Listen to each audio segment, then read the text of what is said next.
ప్రతిదానికి ఓ expiry date ఉంటుంది అంటారు. ఇప్పుడు మెగా ట్యాగ్ కూడా ఆ డేట్ వచ్చిందనే టాక్ టాలీవుడ్ లో బలంగా వినిపిస్తోంది. అలాగని ఇది మెగాస్టార్ కు వర్తించదు, జస్ట్ ఆ ట్యాగ్ కు మాత్రమే. ఎన్టీఆర్, ఏఎన్ఆర్, కృష్ణ, కృష్ణంరాజు, శోభన్ బాబు లాంటి టాప్ హీరోలు టాప్ గేర్ లో ఉన్నప్పుడు ఇండస్ట్రీలోకి అడుగుపెట్టాడు చిరంజీవి. తొలి అడుగులు బలంగా పడ్డాయి.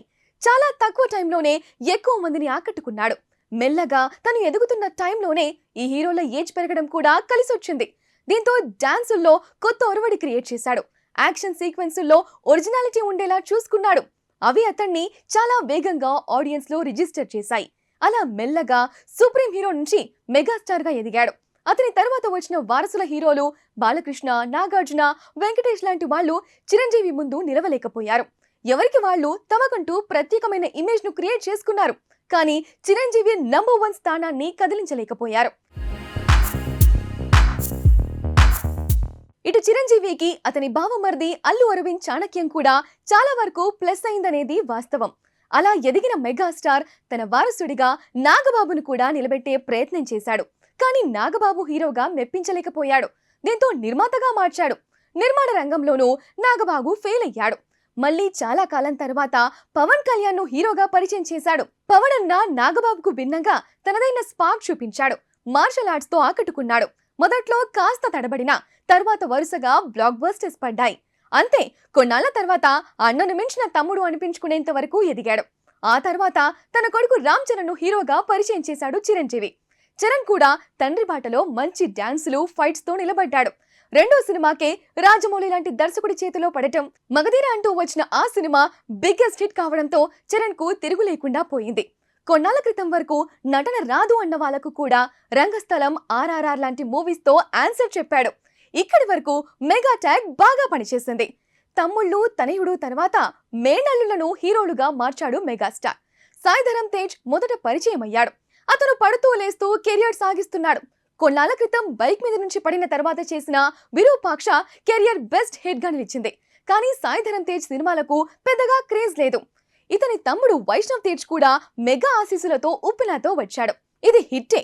తర్వాత హ్యాట్రిక్ డిజాస్టర్స్ పడ్డాయి. ఈ డిజాస్టర్స్ కారణంగా వైష్ణవ్ కెరియర్ రే ప్రశ్నార్థకంలో పడిందనేది వాస్తవం. తర్వాత ఎంతమంది కథలతో వచ్చినా ఇప్పటికే మెగా క్యాంప్ నుంచి చాలా మంది హీరోలు ఉన్నారు అనే టాక్ బాగా వ్యాపించింది.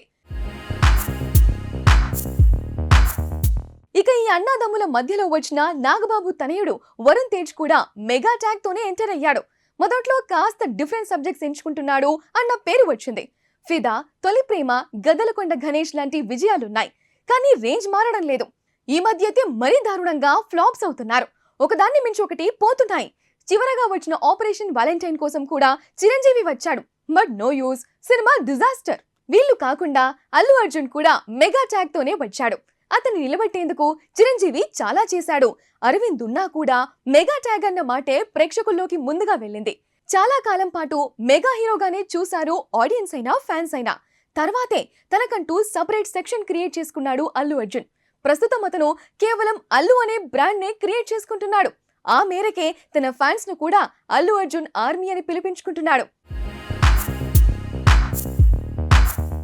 మొత్తంగా రామ్ చరణ్ వరకు వర్కౌట్ అయిన మెగా ట్యాగ్ మిగిలిన హీరోలకు ఇక పని చేయడం కష్టమే అన్న ట్యాగ్ బలంగా వినిపిస్తోంది.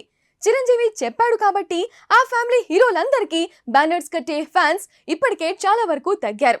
ఏదో సినిమా రిలీజ్ల టైంలో కాస్త హడావిడి చేస్తున్నారు తప్ప సాయి ధరమ్ తేజ్, వరుణ్ తేజ్, వైష్ణవ్ తేజ్ లాంటి వారి గురించి పెద్దగా సీరియస్ గా తీసుకోవడం లేదు. బట్ మెగా ట్యాగ్ తో వచ్చి తమకంటూ ప్రత్యేకమైన ఇమేజ్ క్రియేట్ చేసుకున్న పవన్ కళ్యాణ్, రామ్ చరణ్, అల్లు అర్జున్లకు మాత్రం సపరేట్ ఫ్యాన్ బేస్ ఉంది. వారి కోసం ఎప్పుడూ హడావిడి చేసే అభిమానులు ఉన్నారు. సో రాబోయే రోజుల్లో ఇక మెగా హీరో అనే మాటకు పెద్దగా వాల్యూ ఉండకపోవచ్చు అనేది విశ్లేషకుల అంచనా. ఆ అవసరం కూడా రాకుండా ఉండాలంటే ఈ హీరోలు కూడా తమదైన ఇమేజ్ ను క్రియేట్ చేసుకోవాలి. కథల్లోనే కాక నటన, ఇతర అంశాల్లోనూ ఖచ్చితంగా ప్రత్యేకతలు చూపించాలి. మెగా ట్యాగ్ తో పని లేకుండానే ప్రేక్షకులు తమ సినిమాలు చూసేలా చేసుకోవాలి.